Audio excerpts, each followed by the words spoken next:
This is an overview presentation about the International Polar Year, 2007 to 8. I'll start first by talking about the history of the International Polar Year and how we came to be where we are today. The first International Polar Year was in 1882-3, was the visionary of a naval explorer from Austria called Karl Weyprecht. It involved 11 nations and established 14 research stations, 12 of which were in the Arctic, 2 in the sub-Antarctic, and 700 men. Karl Weyprecht, unfortunately, didn't get to see the results of this polar year, but he did, through this effort, manage to initiate the first ever international coordinated science research program.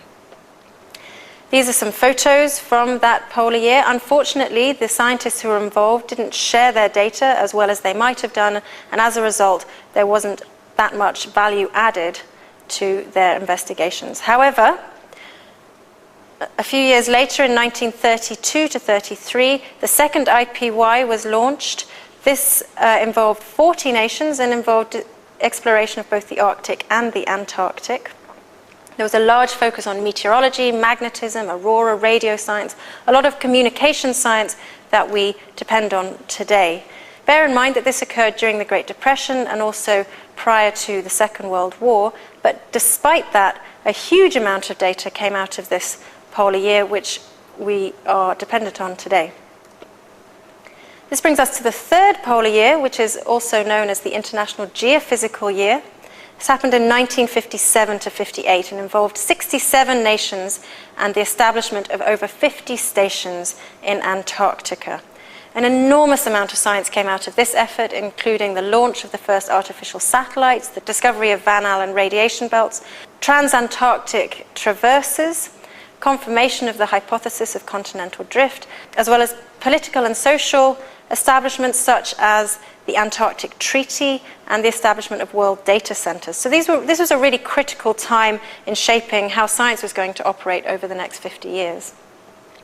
Which brings us to this fourth International Polar Year, 2007 to 8, and the rest of this talk will focus on what's happening in this IPY.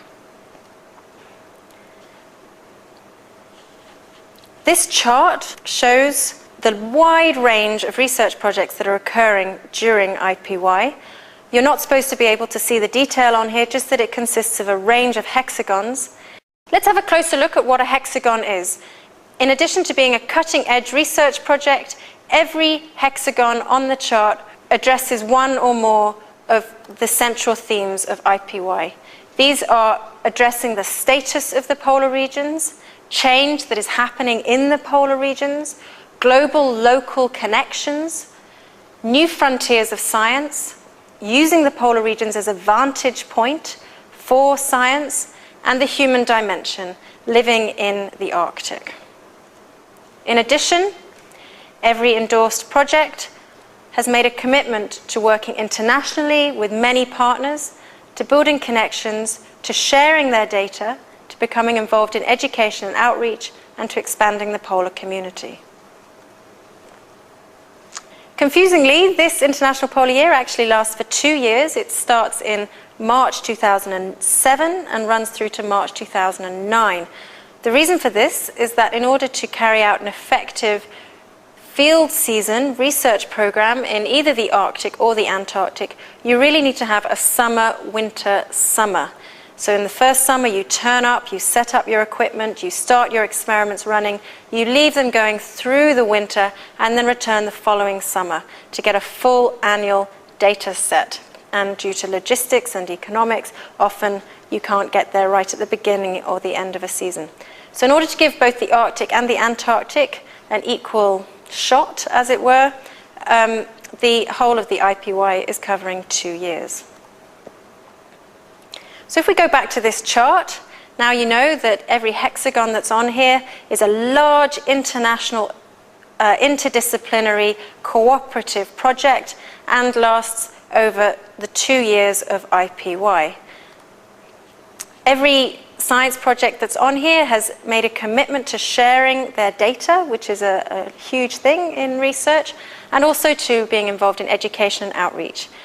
One of the other big differences between this IPY and previous IPYs is that there's a huge focus on people.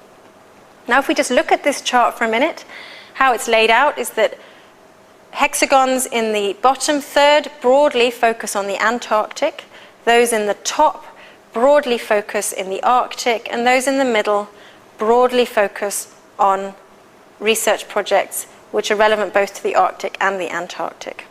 Going across from left to right, you look at projects which are looking approximately at Earth, land, people, ocean, ice, atmosphere, and space. As I've mentioned before, most of these projects are interdisciplinary, however, so they could potentially appear in other places in the chart. We use this as a way of planning and understanding the huge amount of research that's going on. Here are some statistics for you. There are about 50,000 participants in IPY from over 63 countries. This research includes projects as diverse as reindeer herding, how auroras interact between the northern and southern hemisphere, a census of marine life, icebergs, ice sheets, the carving of glaciers, meteorology in the Arctic and in the Antarctic that happens year-round, plate tectonics, gateways in ocean systems, ancient history of the planet, history not only of the planet but also of people and of exploration in the polar regions, and life in the Antarctic or in the Arctic. What's it like to live there? What's it like to do research there? This is a photo of a girl from northern Siberia who's helping a researcher by taking samples every 2 weeks from a river nearby where she lives. In addition to every project making a commitment to education and outreach, there are also specific outreach projects including conferences, expeditions, exhibitions, and many more. Some of the key messages of IPY include shrinking ice and snow. The polar regions are changing. In both the Arctic and the Antarctic, we are in some places seeing a dramatic decrease of both ice and snow. And so the science is not only monitoring this, but also trying to understand the implications of this. Our neighbours in the north, communities living in the Arctic, what is their life like? How is it being affected by the changes which I've just mentioned? Global, local linkages. How do processes that are occurring in the polar regions affect those in the lower latitudes and vice versa? New Frontiers of Science refers to the fact that there's a lot that we don't yet know and that we want to know, and the polar regions are an ideal place for these investigations. And finally, using IPY as an opportunity to make science accessible, to draw back the curtains, to show the process of science as well as the results. If you'd like to know more, please visit our website, www.ipy.org.